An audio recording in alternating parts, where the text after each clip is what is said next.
When a student tells me that they have a hard time being understood when they speak or sing, I would of course speak to them about diction.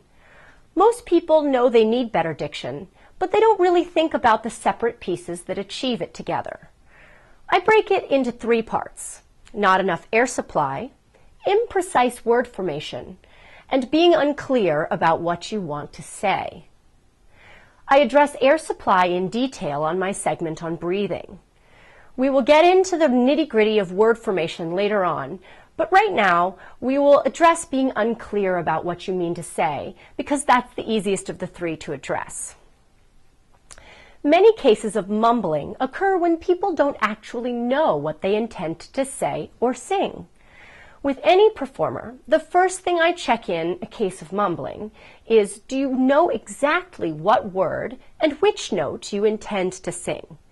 Have you firmly decided both of these things if you've written it yourself?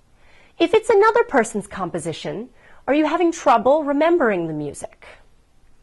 You would be shocked at how many speakers and singers are periodically incomprehensible because they have not made a decision about what they intend to say or sing. Or just as troublesome, they haven't memorized it enough. Always make a choice and stick to it, at least until you firmly change your mind. On to good diction. In general, when I hear directors give direction to speak more loudly and clearly, most amateur actors or singers will heavily spit out their consonants, thinking this will solve the problem. I know because it's something that I've totally done myself. While on occasion, a heavier consonant can be the correct answer, it is frequently an incomplete answer and doesn't address all of the ways someone might not be understood. The root of the problem often lies with the closed jaw position and the subsequent horizontal interior shape of the mouth, particularly in American English. Most Americans will mumble their words with the flat tongue and not a very little vertical clearance between the tongue and the roof of the mouth. This leaves little space for a strong air supply and very little space for the differentiation of vowels. If your tongue doesn't have adequate space to form vowels, then words start to sound like each other. The difference between vowels is often slight. Take, for example, the difference between ah and For most people, the difference between these 2 vowels is the slight lowering or raising of the middle back portion of your tongue. If your jaw is not open enough, then there isn't much vertical space for the tongue to shift.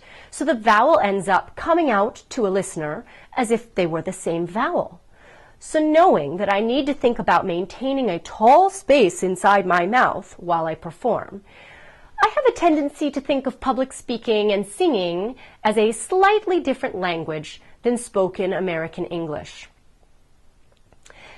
This is really quite hard until you practice and become comfortable with it.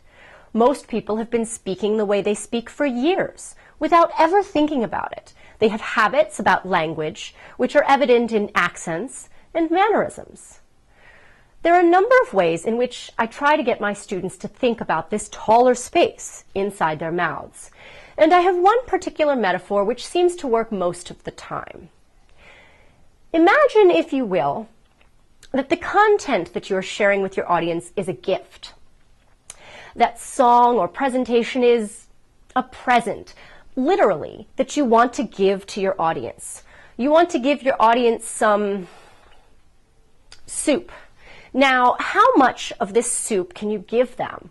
Well, it depends, of course, on how much you make, how much sound you produce, but it also depends on the container that you have to put it in. If you only have a small container, no matter how much soup you make, you can only give your audience a small amount. That's just like your voice. No matter how much sound you produce, if your mouth is too closed, you can't actually let it out. So a dropped jaw allows us to let more sound out, and a vertical mouth allows us to differentiate our vowels clearly because there's adequate space for our tongue to make sound. This gets us most of the way there.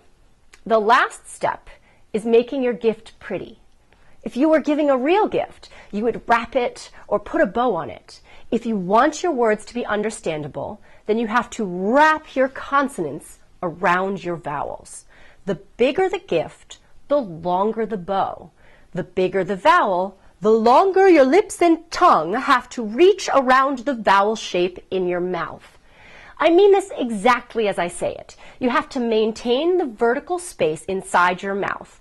It feels like a tube of air. And make your tongue and lips reach or wrap around this space to make a firm consonant. It feels, when you perform, like you're declaiming Shakespeare. A dropped jaw and tall vowels allow space for the air and sound to come out. It should feel sonorous and grand when you are doing it right. Give your voice to your audience without shyness. Drop that jaw and make space to form those vowels. Even if it feels bizarre, it's the only way to let your true voice come out.